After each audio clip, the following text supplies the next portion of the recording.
Sejam bem-vindos a mais um episódio do nosso OrtoCast, um bate-papo sobre ortodontia e ortopedia na infância. Meu nome é Juliana Pereira Andriani, sou especialista e mestre em ortodontia com cerca de 20 anos de experiência clínica e hoje eu estou aqui para conversarmos um pouco sobre a impacção do primeiro molar permanente no arco superior. Lembrando que esse podcast tem o apoio da Academia de Odontologia, um portal de cursos online voltados para odontopediatria e agora também com segmento aí voltado para ortodontia e ortopedia na infância, através do site orthopedlearning.com.br. Ortoped com TH, orthopedlearning.com.br. E se você ainda não conhece o nosso site, vale a pena conhecer, dá uma conferida lá, tem bastante conteúdo gratuito na página do aluno, inclusive um e-book sobre o tema do nosso bate-papo de hoje. E quem ficar até o final vai entender exatamente como baixar e como visualizar esse conteúdo. Então, vamos lá, vamos ao que interessa, vamos falar um pouquinho sobre ortodontia.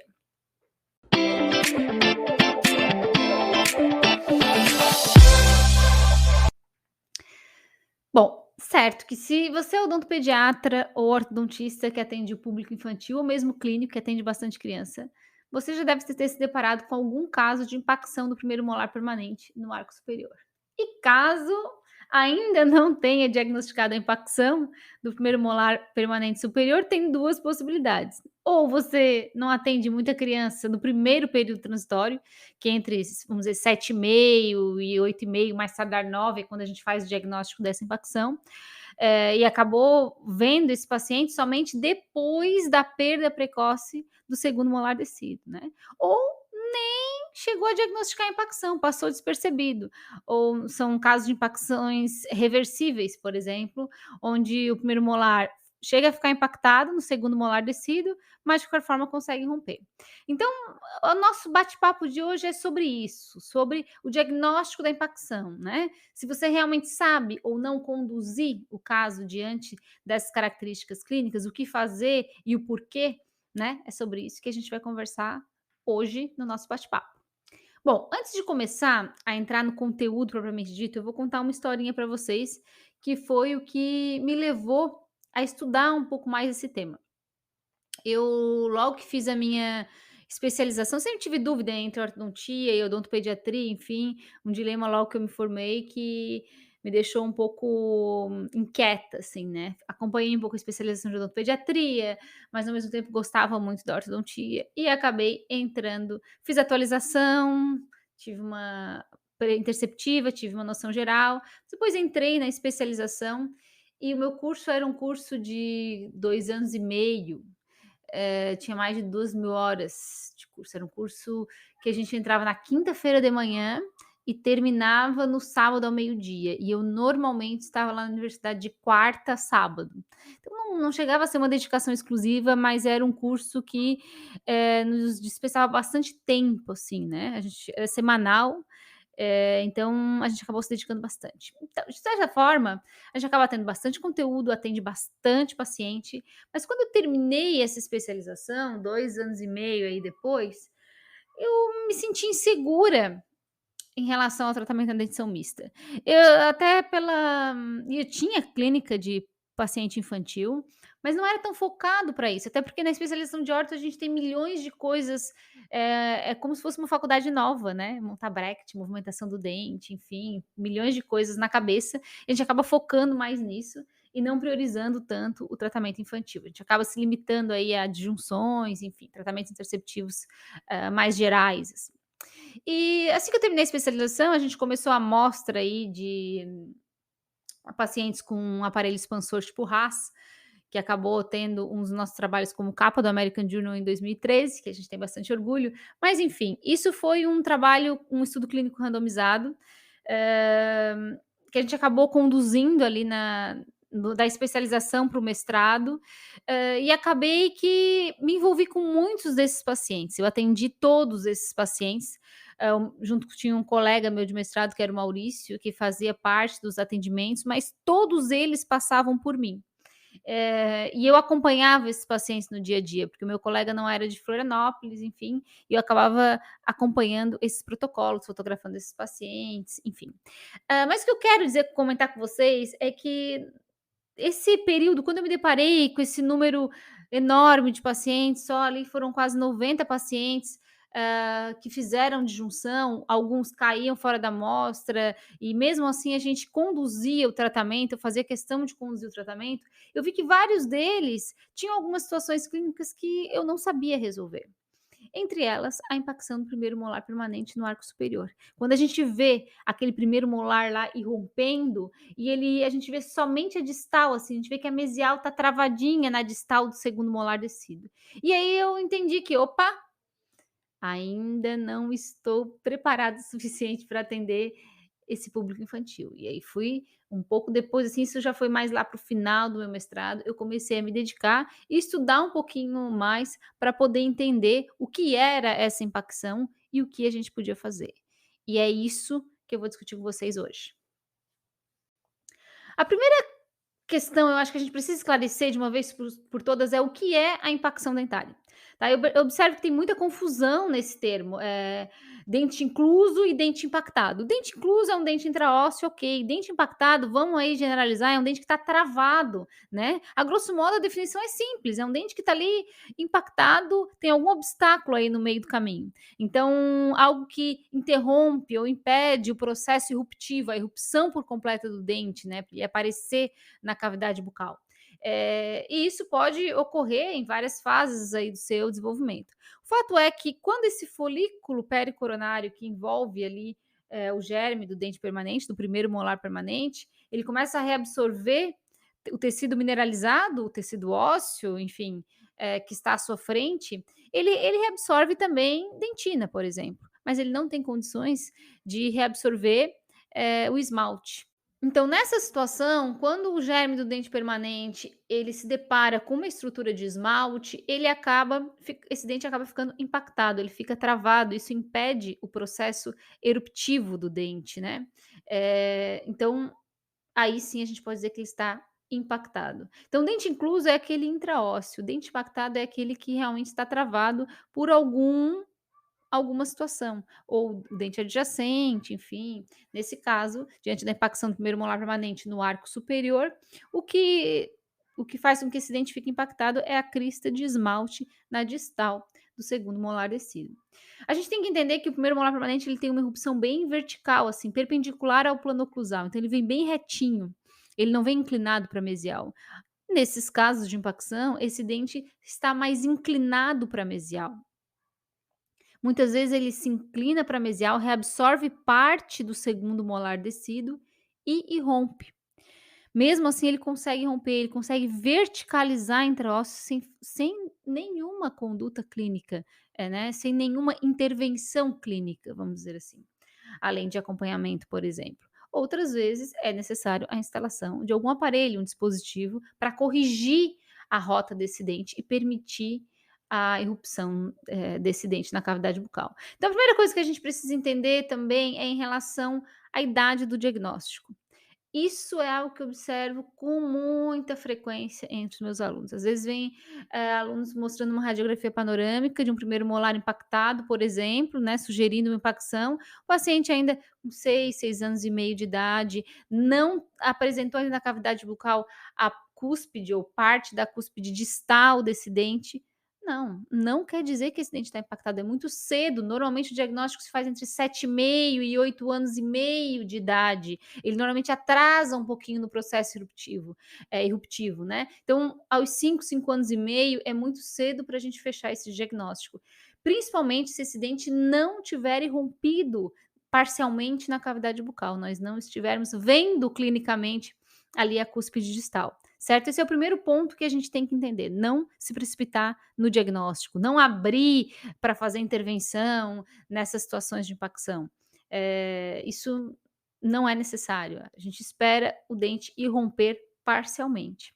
Segundo ponto importante é a gente entender se essa impacção ela vai ser reversível ou irreversível, ou seja, se o dente essa rota vai se corrigir espontaneamente, o que ocorre em 85% dos casos, ou se ela vai ser irreversível, aquelas situações onde a gente precisa realmente intervir.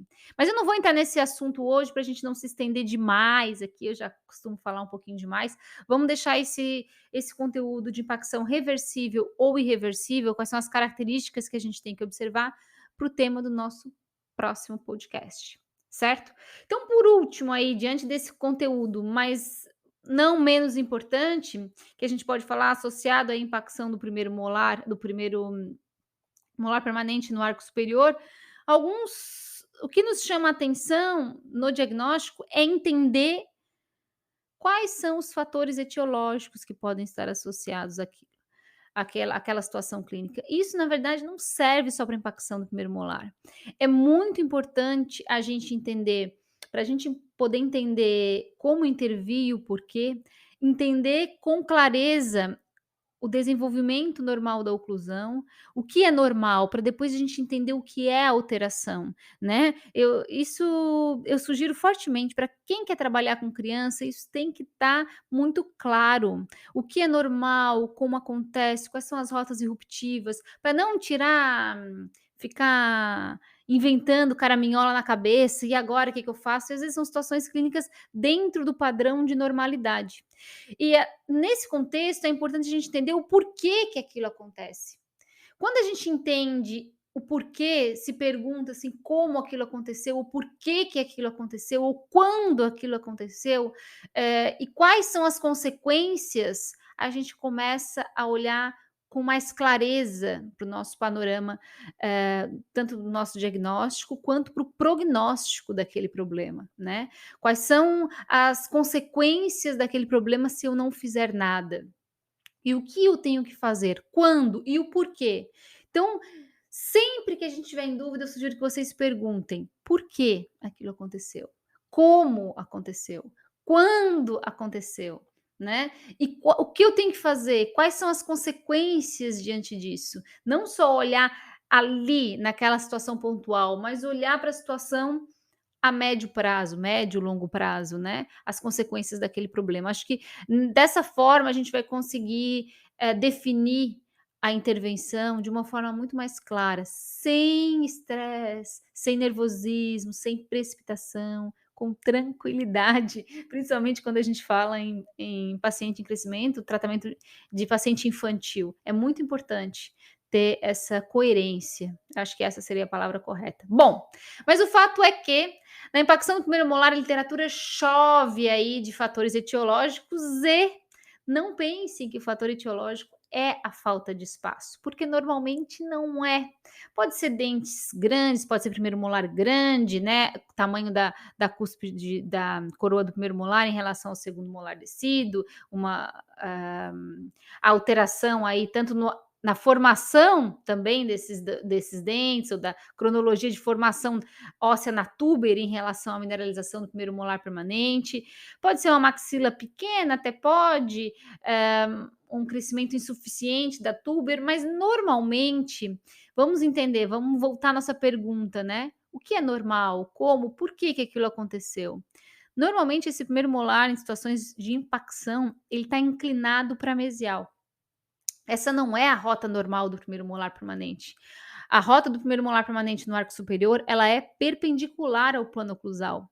Então, nem sempre o problema é falta de espaço. Quanto mais mesial esse dente estiver, normalmente, isso quer dizer que menos associado à falta de espaço, o fator etiológico daquela situação clínica, eh, é coerente, entende? A gente tem que entender o que é normal. Às vezes ele está impactado realmente porque o dente é grande, ele até está aparentemente vertical e ok, travou ali na cúspide, na porção distal do segundo molar descido. Mas na grande maioria das vezes a gente vê esse dente bem rodado, né? Rotacionado em direção à mesial, ou seja, houve um desvio de rota.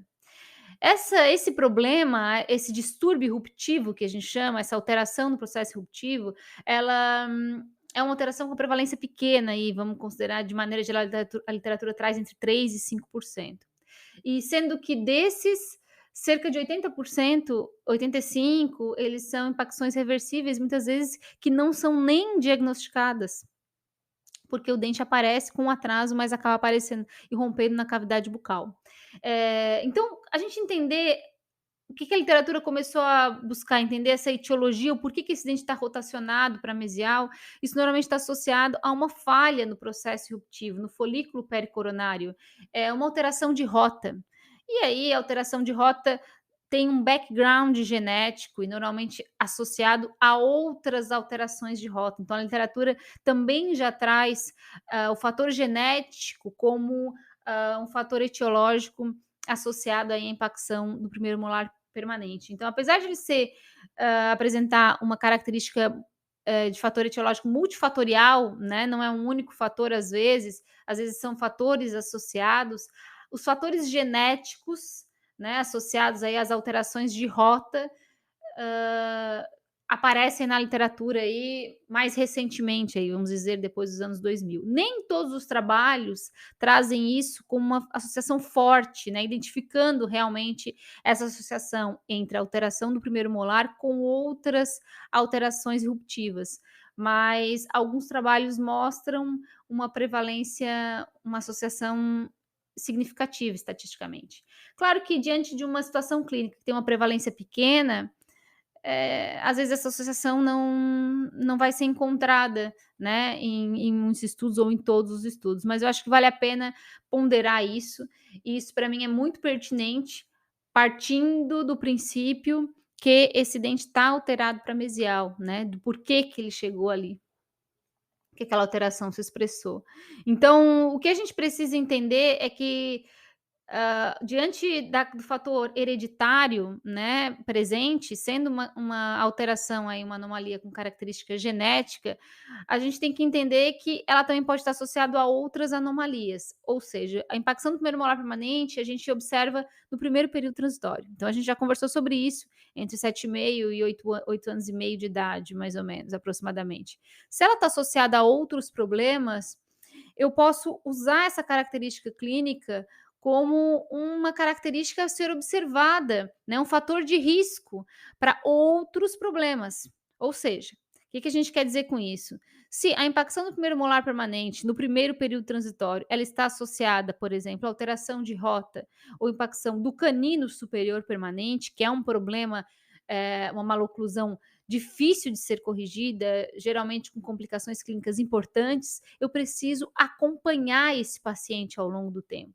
Eu tenho a responsabilidade clínica de entender que, ao ver esse paciente aos 7 anos e meio de idade, identificar essa alteração de rota do primeiro molar, eu tenho que monitorar ele necessariamente próximo aos 10 anos de idade, para observar algumas outras características clínicas associadas à impacção ou ao desvio de rota do canino superior, que muitas vezes pode comprometer o incisivo lateral permanente.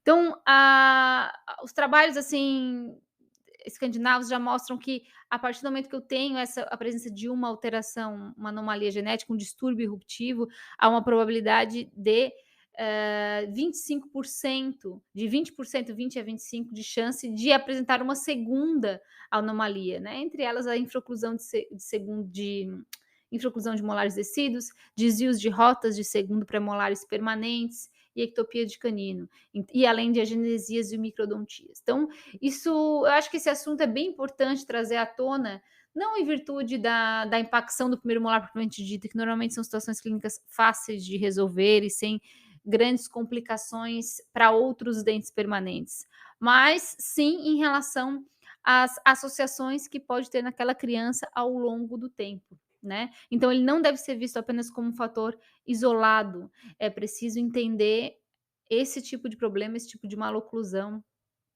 ao longo do tempo, como ela vai se comportar, né? Então, é muito mais do que achar que simplesmente o dente está impactado porque teve falta de espaço para irromper. É muito além disso. Por isso que eu convido vocês aí a nos acompanharem nos próximos 2 episódios, que a gente ainda vai discutir um pouquinho mais sobre isso em relação ao diagnóstico, para a gente poder clarear um pouquinho melhor aí a nossa conduta terapêutica. Então, o que eu tinha para falar sobre a impacção do primeiro molar, sobre o diagnóstico, era isso, não vou me estender demais. Semana que vem a gente volta falando sobre impacção reversível ou irreversível. E para quem quiser ler e saber um pouquinho mais, acesse o site lá do orthopedlearning.com.br e confere o conteúdo que está lá no blog, tem um texto sobre isso. Além de poder baixar o e-book gratuitamente na página do aluno, tá? Por enquanto esse conteúdo ainda está aberto para não assinantes, mas em breve aí a gente vai acabar fechando esse conteúdo, deixar a ideia é trazer esse conteúdo somente para assinantes da plataforma mesmo. Então aproveita, compartilha esse conteúdo com seus amigos, colegas, enfim, quem está iniciando em ortodontia interceptiva ou mesmo quem quer reforçar as bases do diagnóstico, né? Essa divulgação é muito importante para o nosso trabalho e também acredito que vai ser importante para a vida clínica aí de cada um de vocês. Então, o tema do nosso bate-papo de hoje também é o tema do primeiro módulo do curso de atualização guiada online, disponível no site da Ortoped. Para quem não quiser fazer o curso na íntegra, não tem problema. Escolha um dos módulos, aí sim tem que ser aluno da plataforma. Esse primeiro módulo é um módulo focado em diagnóstico e desenvolvimento normal da oclusão. Eu acho que vale super a pena se aprofundar no diagnóstico para qualquer profissional, cirurgião dentista, que busque aí, que queira atender o público infantil, certo? Então, por enquanto é isso, pessoal. Um grande beijo para todos vocês e até a semana que vem. Tchau, tchau.